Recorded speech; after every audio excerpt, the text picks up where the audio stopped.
Hello everyone, welcome to Rohit study IQ GK. आज की इस वीडियो में हम लोग पढ़ेंगे अहमदाबाद मिल मजदूर आंदोलन। तो मॉडर्न हिस्ट्री की सीरीज को कंटिन्यू रखते हुए ये मॉडर्न हिस्ट्री का तीसरा लेक्चर है। इससे पहले 2 लेक्चर और आ चुके हैं, पार्ट 1 एंड पार्ट 2। तो गांधी नेरा का पार्ट 1 एंड पार्ट 2 अगर आपने नहीं देखा है तो उसको जरूर देखें, उसके बाद ही आपको पार्ट 3 शुरू करना है। चलिए वीडियो को शुरू करते हैं। अहमदाबाद मिल मजदूर आंदोलन जो कि फरवरी मार्च 1918 में हुआ था।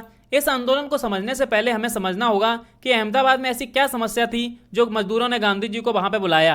तो सबसे पहले आंदोलन का कारण जान लेते हैं। देखिए, बात 1917-18 की है कि जब गुजरात में पूरी तरीके से प्लेग फैल गया था। प्लेग क्या होता है? प्लेग एक प्रकार की बीमारी होती है जो कि पास्चुरेला पेस्टिस नामक बैक्टीरिया से फैलती है। कौन से बैक्टीरिया से फैलती है? Pasteurella pestis. इस बीमारी में क्या होता है कि बॉडी पे ब्लैक स्पॉट पड़ जाते हैं, इसलिए इससे होने वाली मौत को काली मौत या फिर ब्लैक डेथ भी कहते हैं। तो मेन समस्या क्या थी यहाँ पे? गुजरात में प्लेग फैल चुका था। गुजरात में एक मिल था जो कि एक एक्चुअली टेक्सटाइल मिल था। टेक्सटाइल मीन्स होता है कपड़े का मिल था जिसमें मजदूर सारे काम करते थे। तो मिल के मालिक ने मजदूरों से कहा कि कोई बात नहीं, प्लेग फैला तो क्या हुआ, अगर आप काम करेंगे तो हम प्लेग का एक्स्ट्रा बोनस आपको कितना 50% एक्स्ट्रा बोनस आपको देंगे। मतलब आपकी जितनी सैलरी है उसमें 50% ऐड करके और देंगे पैसा आपको। मजदूर इस चीज़ से खुश हो गए और उन्होंने पूरी मेहनत से काम किया। ठीक है, अब मिल के मालिक की क्या समस्या थी? ये समय आप देखिए, ये फर्स्ट वर्ल्ड वॉर समाप्त होने का समय है। फर्स्ट वर्ल्ड वॉर चल रही थी। फर्स्ट वर्ल्ड वॉर का समय क्या है? 1914 से लेकर 1918। 1914 से लेकर 1918 तक फर्स्ट वर्ल्ड वॉर का समय था। फर्स्ट वर्ल्ड वॉर के कारण क्या था? पूरे विश्व में ट्रेड नहीं हो पा रहा था, ना कोई इंपोर्ट हो रहा था ना एक्सपोर्ट हो रहा था। तो जिस वजह से मिल के जो कपड़े थे वो एक्सपोर्ट नहीं हो पा रहे थे, तो इस वजह से इसको मिल के मालिक को नुकसान हो रहा था। तो इसने मजदूरों से बोला, भैया ऐसी बात है कि हम आपको जो 50% बोनस देने वाले थे ये बोनस नहीं दे पाएंगे। अब मजदूरों के साथ क्या समस्या थी कि पूरे भारत में या फिर पूरे विश्व में ट्रेड नहीं होने की वजह से महंगाई हो गई थी, तो मजदूर अपना खर्चा नहीं चला पा रहे थे, उनको पैसे की ज़रूरत थी, इसलिए मजदूरों को अपना पैसा चाहिए था। अब सबसे पहला क्वेश्चन बनता है कि मिल के मालिक का नाम क्या है? तो मिल के मालिक का नाम था अंबालाल साराभाई। आप इस नाम से परिचित होंगे। ये अंबालाल साराभाई वही व्यक्ति हैं जिन्होंने गांधी जी को साबरमती आश्रम बनाने के लिए आर्थिक मदद की थी। इन्हीं अंबालाल साराभाई की बहन है अनसुईया बहन। अनसुईया बहन कौन है? अंबालाल साराभाई की बहन। ठीक है, अनसुईया बहन एक सामाजिक कार्यकर्ता हैं और अनसुईया बहन ने ही गांधी जी को पत्र लिख के बुलाया था। इस टाइम पे गांधी जी कहाँ पे हैं? गांधी जी इस टाइम पे चंपारण में हैं। ठीक है, चंपारण में मजदूरों की किसानों की समस्याओं को सुलझा रहे थे और उसी टाइम पे अनसुईया बहन का गांधी जी को पत्र मिलता है।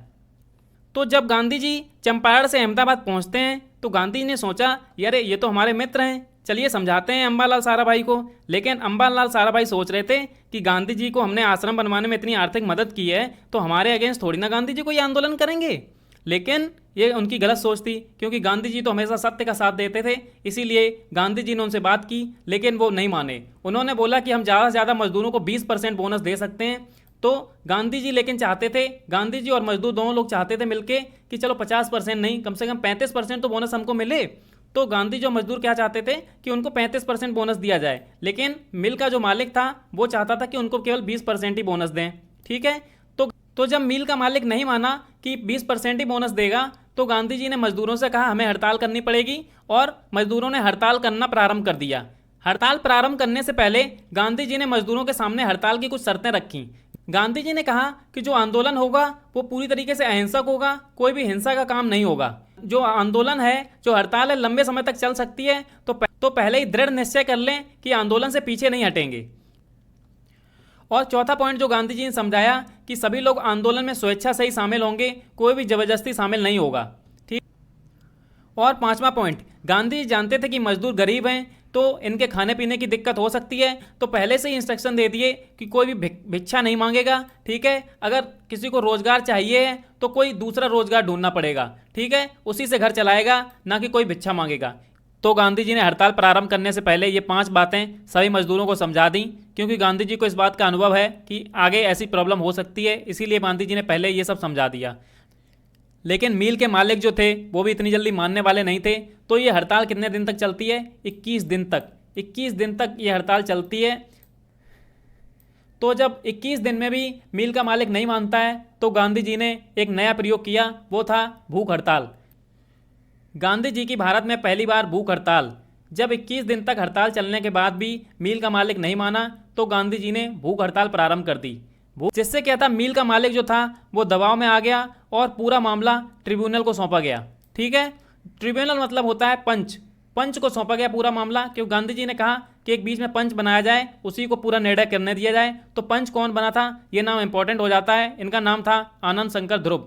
आनंद शंकर ध्रुव ने मध्यस्थता का काम किया, ट्रिब्यूनल का काम किया और मजदूरों को 35% बोनस दिया गया। ठीक है, अंत में मजदूरों को कितना बोनस मिला, 35% बोनस मिला, जिसको क्या कहते हैं, प्लेग बोनस। अब क्वेश्चन बनता है कि इस आंदोलन में गांधी जी के साथ देने वाले कौन कौन लोग थे, तो वो केवल 2 लोग थे, अनसुईया बेन और शंकर लाल बैंकर ने। तो ये बहुत ही इंपॉर्टेंट आंदोलन है, इससे कई क्वेश्चन बन जाते हैं पेपर में। अगर आपको ये लेक्चर अच्छा लगा हो तो वीडियो को लाइक कीजिए, चैनल को सब्सक्राइब कर लीजिए और मिलते हैं रोहित स्टडी IQ GK के नेक्स्ट वीडियो में। तब तक के लिए thank you for watching Rohit study IQ GK।